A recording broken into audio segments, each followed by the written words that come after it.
Hi, friends, and welcome to the School Librarian Learning Network podcast. I'm Steve Tatro, creator of SLLN, and I love talking about all things related to school libraries. I may be an old dog, but I'm always trying to learn new tricks.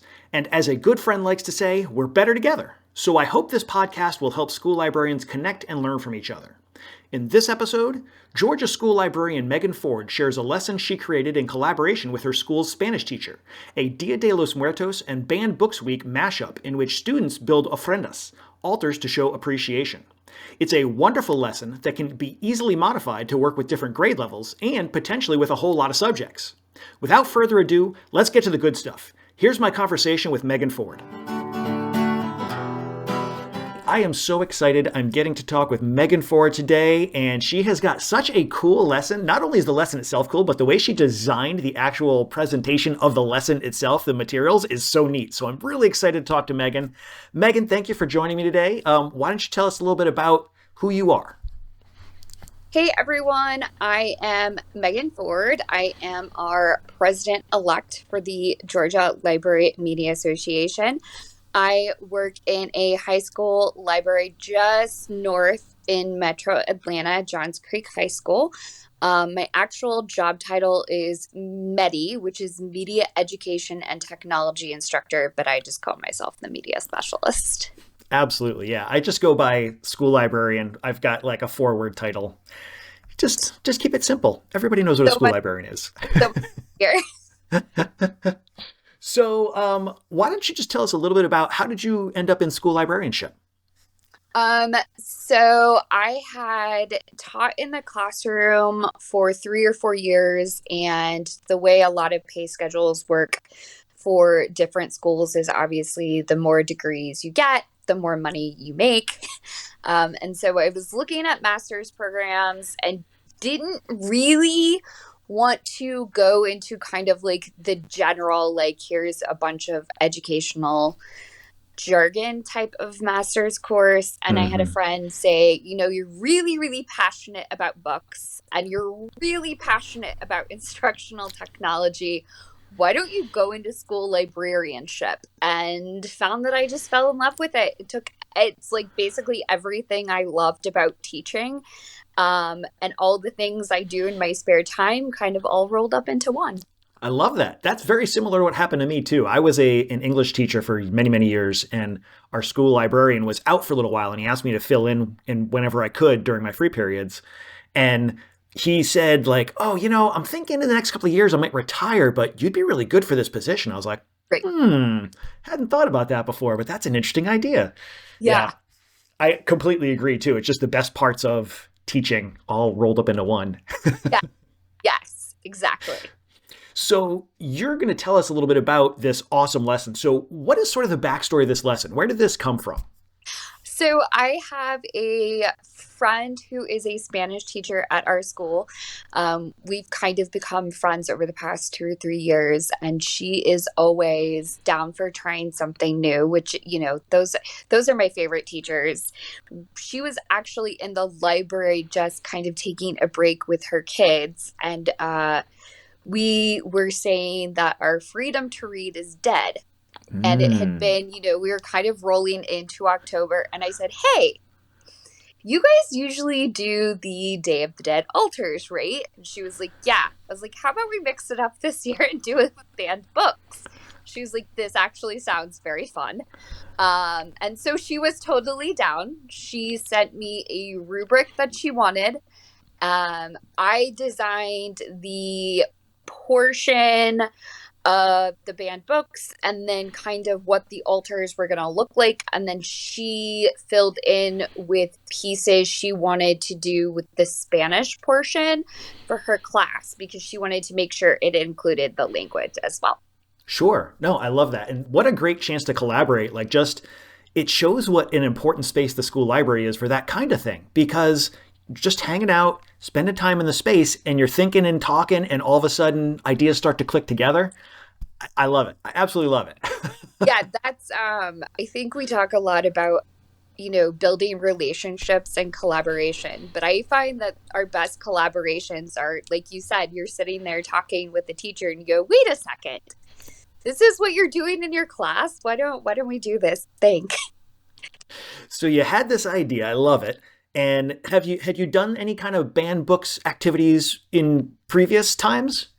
Yes, so we always do different banned books makerspace activities in the library, generally for Banned Book Week. The past 2 years, we've partnered with one of our local bookstores to do a banned book fair because our Nice. yeah, high schools don't get to have the Scholastic Book Fair, which is so sad. And so I brought the book fair to my kids. So we had done a few banned books things, and then we made buttons this year for the school. So this was just a fun way to incorporate Hispanic Heritage Month with banned books. I love it, man. Tying together so many great things. And one of the things I love about this lesson too is you're working with high school students, but I can absolutely see this sort of being modified to work with all sorts of grade levels. Yeah, it really would work with almost any grade level. I think you could do it with third graders, and we did ours with both sophomores and juniors who were equally excited about it. It could definitely be leveled for almost any classroom. I love it. So, can you walk us through a little bit of how the lesson sort of unfolds? Like, what is the sort of the main idea that the student's supposed to walk away with, and then how do you kind of get them there? Right. So we started by just finding some resources for the kids on, pardon my Spanish, it is not great, ofrenda, which are the actual altars that are made during Dia de los Muertos. And so we watched a video that kind of showed the kids these are the pieces that go into these altars. This is why they're so important. This is how we represent people who have passed on. And then we also offered them some different resources and articles on how they're built and created. So we definitely wanted to represent the heritage piece there. We wanted them to be culturally authentic. And then we moved into discussing banned books and why it's so important to stop censorship. And then we gave the kids lists of the books. So from there, we asked them to put those two ideas together to design the altars. So they needed to be, like I said, culturally authentic, and then they also had to represent the book in an authentic way. Our high schoolers, this is where we kind of got lucky. Our high schoolers read a lot of these books in their classes. They're part of the curriculum, especially a lot of the classics. And so they were familiar with several. And then others, it was funny because there were things like Diary of a Wimpy Kid and Captain Hmm. Underpants that, of course, my high schoolers were like, I loved this book. Why is this banned? So it was great for really starting those conversations with them as to why we need to stop censorship, why we need to stop banning books, and how silly a lot of these bans are. And then it's a great way in their world language class to be able to use what they've learned in Spanish to represent themselves as well and express themselves. So we kind of got two pieces there mixed in. So they're actually creating the second day of this, they're actually creating the Spanish portion of this where they're going to use expressions and explain how these altars tie in with the theme and symbolism of the book.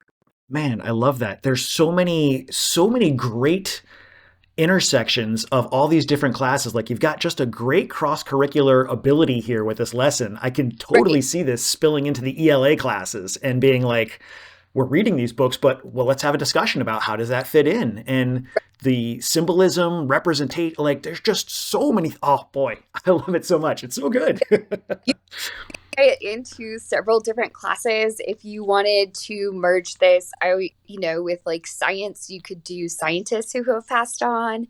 If you wanted to merge it with social studies, famous historical figures, like there's so many different ways this could be altered to be really great. Like you said, it No pun just intended, right? They can be altered.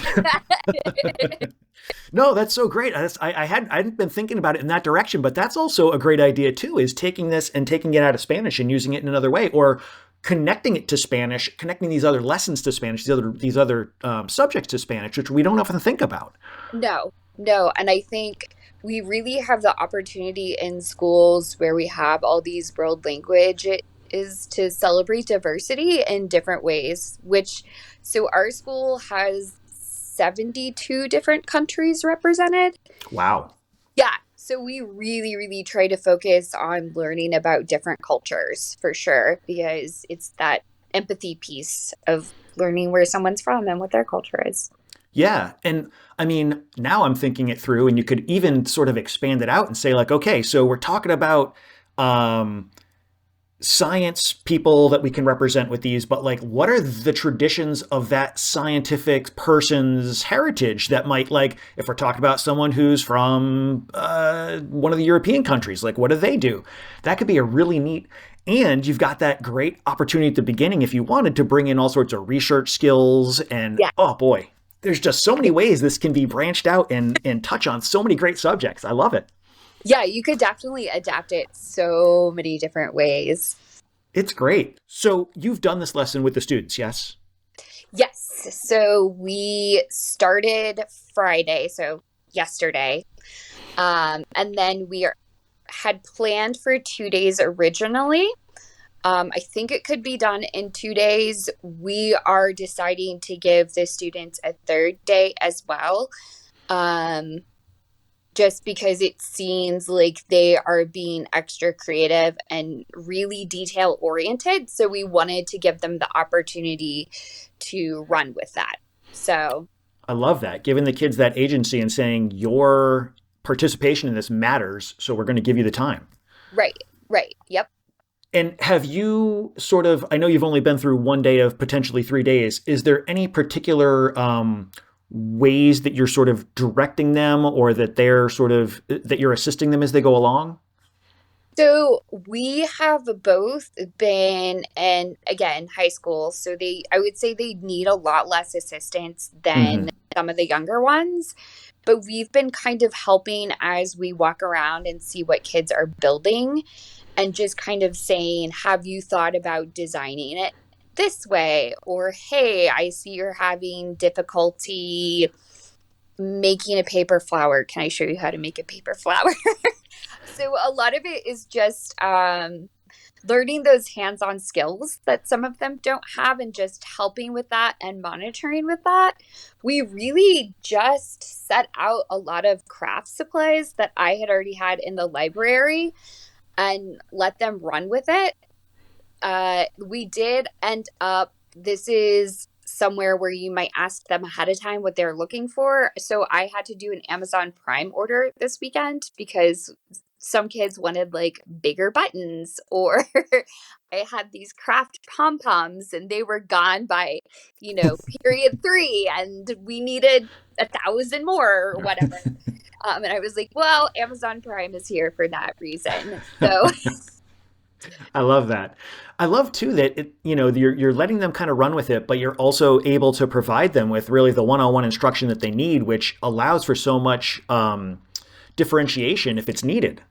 yes, yes. And we told them, one thing we found was to tell them to start by picking the book, because that kind of led them into what we used shoeboxes, what their shoebox altar was going to look like. It was very difficult for them to just start decorating and not really have a theme. Oh, yeah. No, that totally makes sense. You got to start with your symbolism before you can get your symbols in place.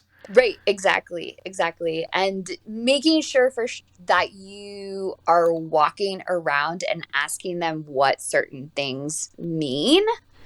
So that they're thinking about it too. So they're not just randomly finding silver tissue paper. Why is your box in silver tissue paper? And just kind of making them think through that. Right. Encouraging that reflection even on the go. That's great. Right. Huh. Now, this is the first time you're doing this lesson, right? Yes. Okay. Yes. So there may be lessons to be learned from having done it the first time, but we're still kind of in process. For sure. Yeah. But I mean, I love it. I love just diving into something and seeing what happens and being like, okay, half of that worked right, and the other half we're going to have to refigure, but that's okay. Yeah, but that's always part of doing something like this is going in and saying, okay, well, this may fail epically, but let's see what happens. Absolutely. No, definitely. So it seems like the kids, I mean, you already said that they're really engaged with what they're Yes. doing. So it seems like the feedback from them is pretty positive. Hmm. How have you had a chance to talk? And again, I know you're in the middle of doing it for the first time, so there hasn't been a chance yet. But have you and your Spanish teacher had a chance to sort of talk about how it's going? We talked about it at the end of the day a little bit. We said our sign that it was going really well is so our bell rings at 3:30 and at 3:25 we couldn't get them to stop working and start putting materials away. We were like, you guys have to go home. Uh, our other sign and indication, especially in high school when something like this works really well, is that there aren't a lot of phones out and scrolling going on. And Nice. what is happening is like it was directly related to like book research. And we were like, okay, they're definitely engaged in this. And that's a good sign for Oh us. wow, that's outstanding. That's such a good feeling when the kids you Yes. can't pull them away from the lesson. Wow. Right. Right. Yeah. I love that. So, if you had any advice for folks who were looking at this lesson and thinking they wanted to dive into it, what would you suggest that they can do to kind of be prepared? I would say that we started with some big discussions between the two of us on what we wanted to see and what should be on the rubric. So start with that end goal in mind. What do you want Hmm. it to look like? And why are you doing it? Almost Uh, like a reverse engineering it from, yeah, that totally makes sense. right. And then for us, after that, it was because she had done the shoe boxes before, just kind of discussing, what supplies we needed the day of so that we had everything for every child because we want to be equitable. Hmm.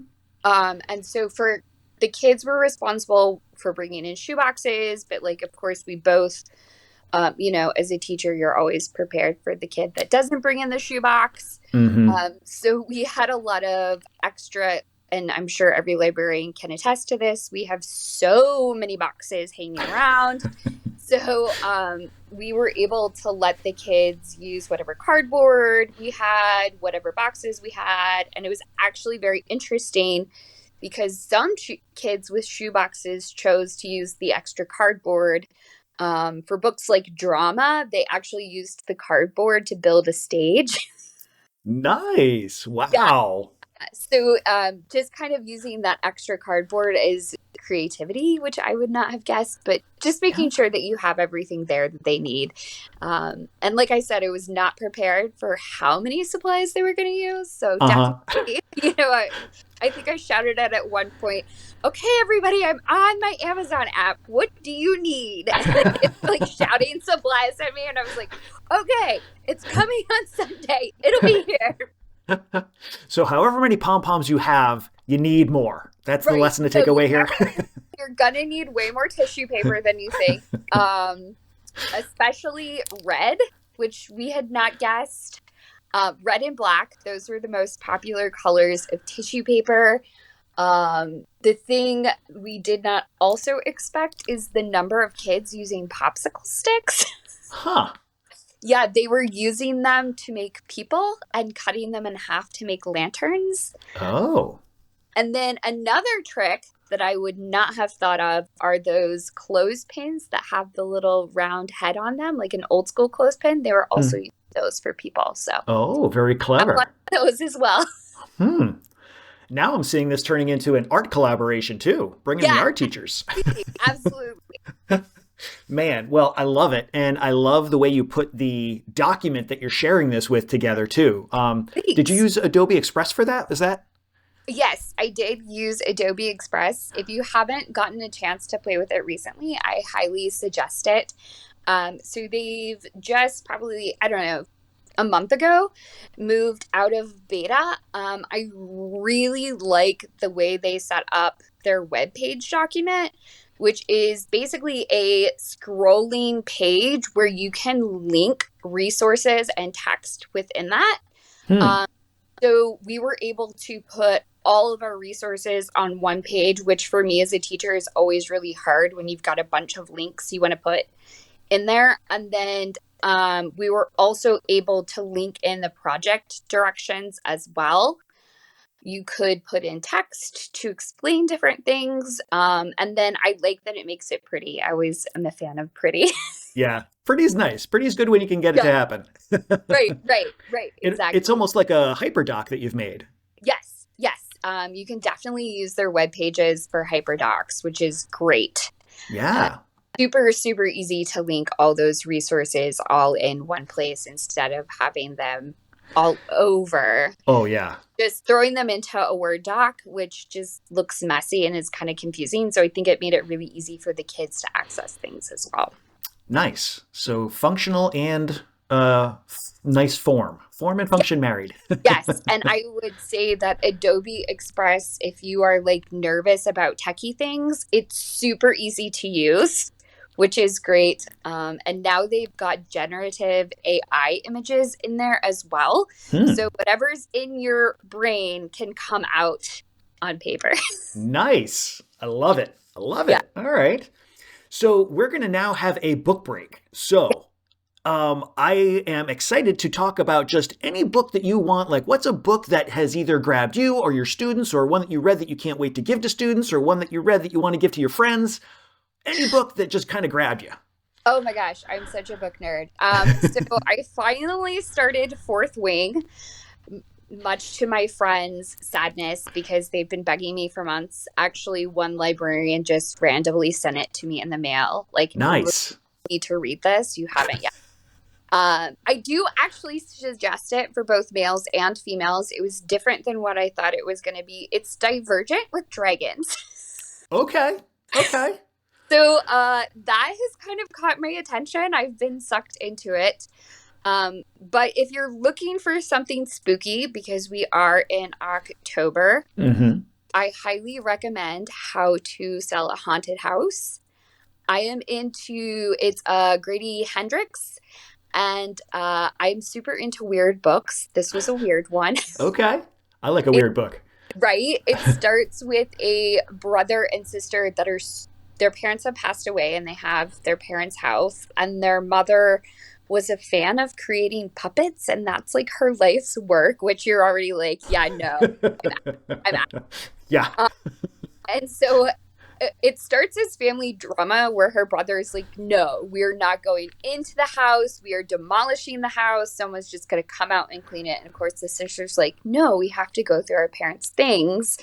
And the puppets start moving on their own. Oh, And no, no, no, like, no. yeah, okay. Oh, Maybe boy. don't go into the house. Yeah, seriously. Oh, boy. That definitely sounds like a good creepy one. I love Yeah, it. it was excellent. Are those both? I know Fourth Wing is YA. I The, have already forgotten the how to, title. okay, How to Sell a Haunted House is listed as an adult book. Okay. It's creepy enough that I probably wouldn't give it to like a middle schooler, Sure.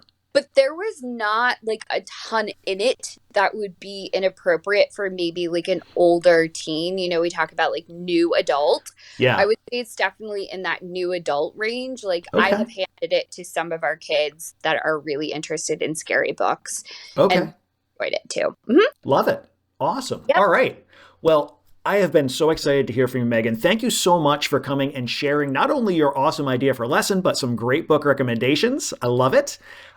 If folks want to connect with you, where are they going to go to find you? Any social media that you're on? Website? Yes. So I have social media on Twitter, Instagram, and TikTok. You can follow me at Ms. MS Ford, Ford, Fierce. I just started a website to start documenting my things, and it's seeds-of-imagination.com. So you can find me there as well. Nice. I love it. All right. I'm going to make sure those go into the show notes so people can click and Perfect. find you. Perfect. And again, thanks so much. I'm so glad you could be here. Yeah. And I hope to connect at AASO. Absolutely. Thanks again, Meggan, for taking the time to share this great lesson, and thank you, listeners, for tuning into the podcast. Be sure to check out the show notes, which include not only Meggan's resource document, but also links to the SLLN website, home to a curated list of free upcoming virtual events and resources for school librarians. It's easy to become a member of the network. Just visit the site and use what you like. If you have an idea, a question, or a lesson you want to share, you can email schoolliblearning@gmail.com. That's schoolliblearning@gmail.com. Know someone with a great school library lesson? Let us know. Until next time, be safe, be well, and be good.